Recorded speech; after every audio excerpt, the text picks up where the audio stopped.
পূজনীয় বাপুসকল, আইসকল আৰু সজ্জনসকল, প্ৰথমে আমাৰ ফালৰ পৰা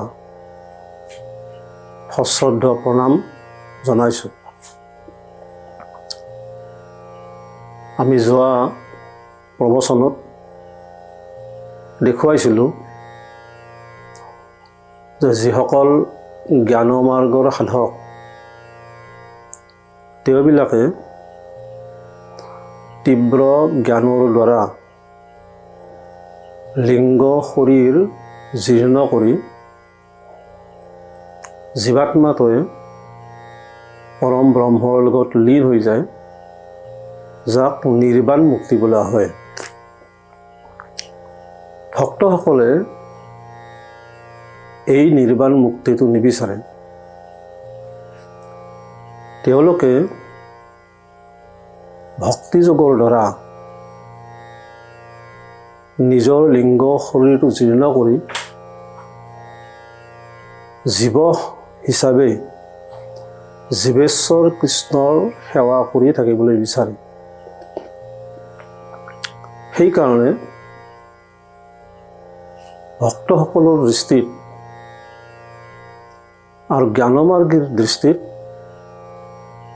সংসাৰক দুটা বিভিন্ন ৰূপত শাস্ত্ৰই বৰ্ণনা কৰিছে। জ্ঞানমাৰ্গত শংকৰাচাৰ্যই কোৱা মতে ব্ৰহ্ম সত্যং জগত মিথ্যা, অৰ্থাৎ ব্ৰহ্ম সঁচা আৰু জগত মিছা, এইটো মানি লোৱা হয়।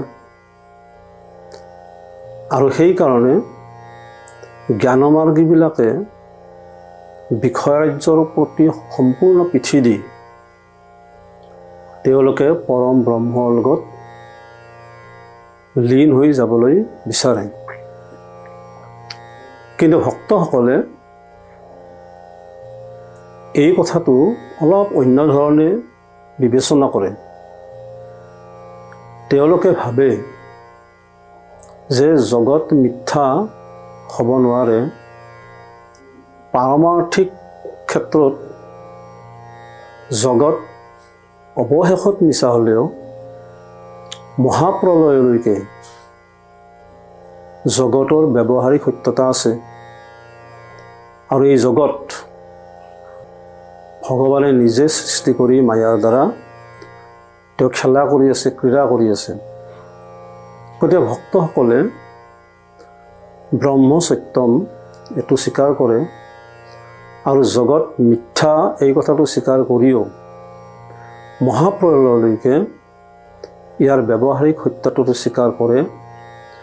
আৰু সেইকাৰণে ভগৱানে মায়াৰ লগত যেনেধৰণে বিষয় ৰাজ্যৰ লগত খেলা কৰি ক্ৰীড়া কৰে, জীৱসকলেও সেই ভাৱনাৰেই কৃষ্ণৰ চৰণত নিজক সম্পূৰ্ণ সমৰ্পণ কৰি সমস্ত জগতক বিষ্ণু বুদ্ধিৰে সেৱা কৰিবলৈ বিচাৰে।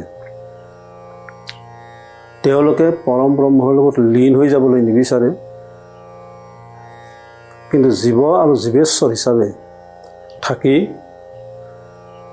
জীৱই জীৱেশ্বৰৰ সেৱা কৰি থাকিবলৈ বিচাৰে, বিষ্ণু বুদ্ধিৰে সমস্ত জগতক সেৱা কৰাৰ মাধ্যমেৰে।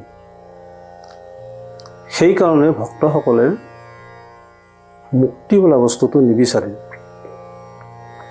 উদ্ধৱে প্ৰাৰ্থনা কৰি ভগৱানক কৈছে, নমো নমো যোগেশ্বৰ হৰি, ভৃত্যক শিকায়ো ভাল কৰি, মুক্ত অৱস্থাটো মোৰ মন, নিৰজন তোমাৰ চৰণ।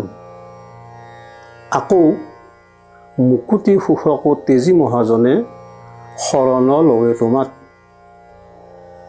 আৰু দেখুৱাইছে, অপাৰ আনন্দ ৰস ৰাম নাম, মুখত থাকে যাহাৰ, মুকুতি সুখক সবে পাশ কৰি, আন সুখ পঞ্চাৰ। গতিকে দেখা গ'ল যে ভক্তসকলে অন্য সুখৰটো বেলেগ কথা, মুকুতি সুখকো পাশ কৰি ভগৱানৰ চৰণ সেৱা কৰি থকাটো বিচাৰে। আৰু সেইকাৰণে শুকদেৱ গোস্বামীও দেখুৱাবলৈ যত্ন কৰিছে। প্ৰায়েণ ঋষিমুনয় স্ববিমুক্তি কামা মৌনং চৰন্তি বিজনেন পৰাৰ্থনিষ্ঠা। দেখা যায় বেছিভাগ জ্ঞানমাৰ্গী ঋষিসকলে স্ববিমুক্তি কামা নিজৰ মুক্তিৰ কামতেই তেওঁলোক ব্যস্ত। সংহাৰ কৰিও স্ত্ৰী গ্ৰহণ কৰিলে, ল'ৰা ছোৱালী জন্ম দিলে, তামচা ফূৰ্তি কৰিলে আৰু অৱশেষত এইবিলাক মিছা বুলি ত্যাগ কৰি অৰণ্যৰ মাজত গুহাৰ ভিতৰত, পৰ্বতৰ গুহাৰ ভিতৰত সোমাই নিজৰ মুক্তিৰ কাৰণে সাধনা কৰে। এই যিটো স্ববিমুক্ত কাম, যাৰ পৰাৰ্থ নিষ্ঠা নাই, সকলোকে একেধৰণে মুক্তিৰ পথ দেখুৱাই আগুৱাই লৈ যাব লাগে, এই ধাৰণাটো নাই, সেই জ্ঞানমাৰ্গৰ প্ৰতি ভক্তসকল বিমুখ।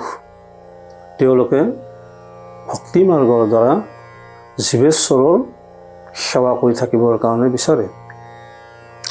এনেকুৱা যিসকল আত্মজ্ঞানী, এইসকলৰ চৰিত্ৰটো কেনেকুৱা, সেই সম্পৰ্কত আমি সিদিনাখন আগৰটোৰ প্ৰবচনত কৈছিলোঁ শুকদেৱৰ পদযাত্ৰাৰ কথা।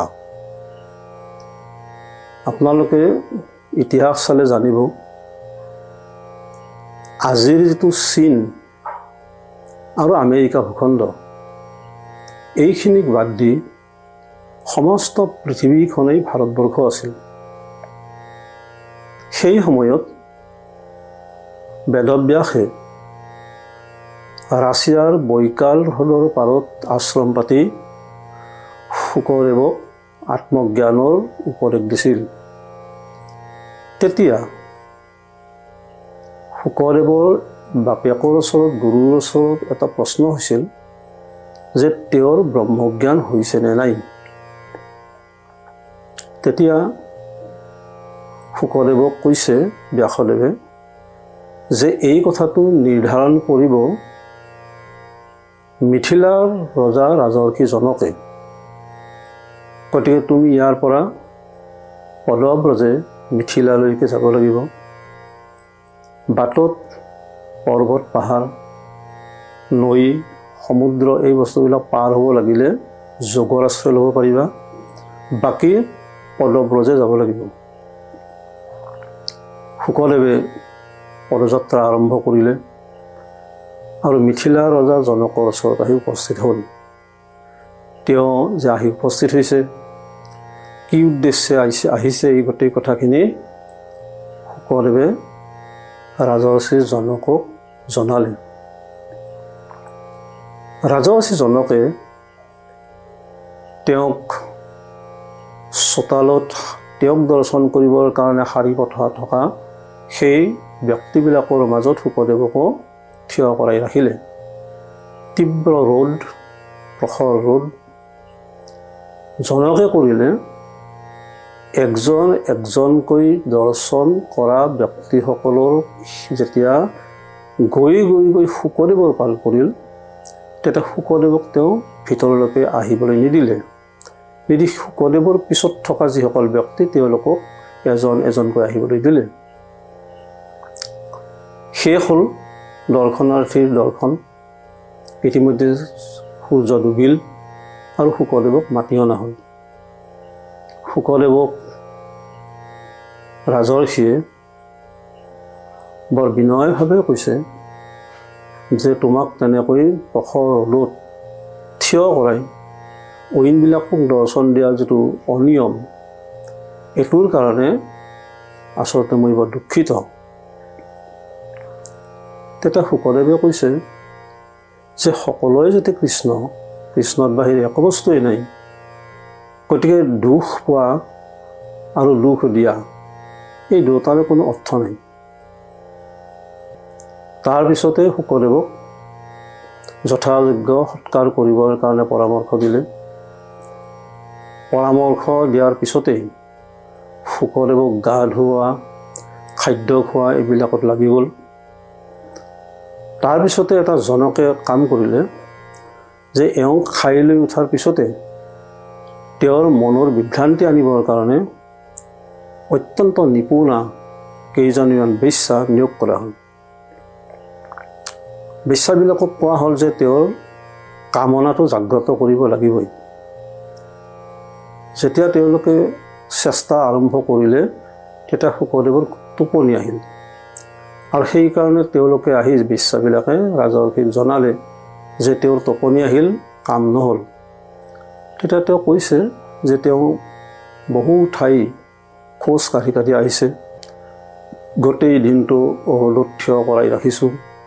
তাৰপিছত যেতিয়া গা পা ধুই খালে তেওঁৰ ভাগৰ ধৰিছে, টোপনি অহাটো স্বাভাৱিক। যেতিয়া তেওঁ সাৰ পাব তেতিয়া তোমালোক কাম আৰম্ভ কৰিবা। শুকদেৱ জাগি উঠিল। বেশ্যাবিলাকৰ কাম আৰম্ভ হোৱাৰ লগে লগে তেওঁ ধ্যানত বহিল আৰু ধ্যানভংগ কৰিবৰ কাৰণে চেষ্টা কৰি বিফল হৈ পুনৰ ৰাজৰ্ষিক কোৱাত ৰাজৰ্ষিয়ে তেওঁক মাতি পঠালে আৰু সুধিলে যে এই বেশ্যাবিলাকে তোমাক পৰিচৰ্যা কৰাৰ তোমাৰ মনৰ কোনো প্ৰতিক্ৰিয়া নাই? তেওঁ ক'লে, মইতো বেশ্যা দেখা নাই, মইতো সৰ্বত্ৰ কৃষ্ণ দৰ্শন কৰি আছোঁ। গতিকে মোৰ দৃষ্টিত বেশ্যা তেশ্যাবিলাকৰ কথা একো অহা নাই আৰু সেইকাৰণে সেই অনুভূতিও মোৰ নাই। সকলোৰে চৰণতে মই বিষ্ণুৰেই সেৱা কৰি আছোঁ। আৰু এই কথাটো জনাৰ পিছত ৰাজৰ্ষিজনকে তেওঁৰ যে ব্ৰহ্মজ্ঞানটো সম্পূৰ্ণ হৈছে সেইটো স্বীকাৰ কৰিলে, ক'লে আৰু ধন্যবাদ দিলে তেওঁক যে তেওঁৰ পিতৃ ব্যাসৰ দ্বাৰা যি তেওঁ ব্ৰহ্মজ্ঞানৰ শিক্ষাটো পালে, সেই শিক্ষা লৈ তেওঁ নিজৰ মুক্তিৰ কাৰণে অলপো চিন্তা নকৰি সমস্ত জগতক যাতে ভক্তিৰ জৰিয়তে মুক্তিদান কৰিব পাৰি, সেই ভগৱানৰ খেলাৰ লগত তেওঁ মিলি গ'ল। তেওঁ নিজৰ হৃদয় গ্ৰন্থিৰটো প্ৰশ্নই নাই, একদম মুক্ত পুৰুষ, জীৱন্ত অৱস্থাতে মুক্ত। আৰু তেওঁ নিজৰ মুক্তিৰ কথাটোকে লৈ ব্ৰহ্মৰ লগত লগ হৈ যোৱাৰ এই ভাৱনাটো এৰি সমস্ত জগতৰ সেৱা কৰিছে, যি সেৱাটো পৰীক্ষিত মহাৰাজৰ ওচৰতো কৰিছে। এইটো আত্মজ্ঞানী, যথাৰ্থ আত্মজ্ঞানীসকলৰ চৰিত্ৰ। যিসকল যথাৰ্থ আত্মজ্ঞানী তেওঁবিলাকে ভক্তিৰ দ্বাৰা সমস্ত জগতকে বিষ্ণু জ্ঞান কৰি সেৱা কৰি যায় আৰু সেৱা পুৰুষ হিচাপে সকলোকে নিৰ্মাণ কৰি তেওঁলোকে আনন্দ পায়। এতিয়া আপোনালোকক স্পষ্টভাৱে এটা কথা ক'ব খুজিছোঁ যে আত্মজ্ঞান কি এই বিষয়ে জনা আৰু আত্মজ্ঞানী হোৱাৰ মাজত কিন্তু পাৰ্থক্য আছে। আত্মা পৰমাত্মাৰ বিষয়ে জ্ঞান লাভ কৰা অজস্ৰ ব্যক্তি সমাজত হয়তো ওলাব, কিন্তু আত্মা পৰমাত্মাৰ বিষয়ে জানি শুকদেৱ গোস্বামীৰ দৰে পৰমাত্মাক সত্য মানি জগতৰ সেৱা কৰা ব্যক্তি কিন্তু যথেষ্ট তাকৰ হ'ব। মই অনুৰোধ কৰোঁ সকলোৱে আত্মজ্ঞান মানে কি বুজি এই পথৰে আগুৱাই গৈ প্ৰকৃত আত্মজ্ঞানী ৰূপে আত্মপ্ৰকাশ কৰক।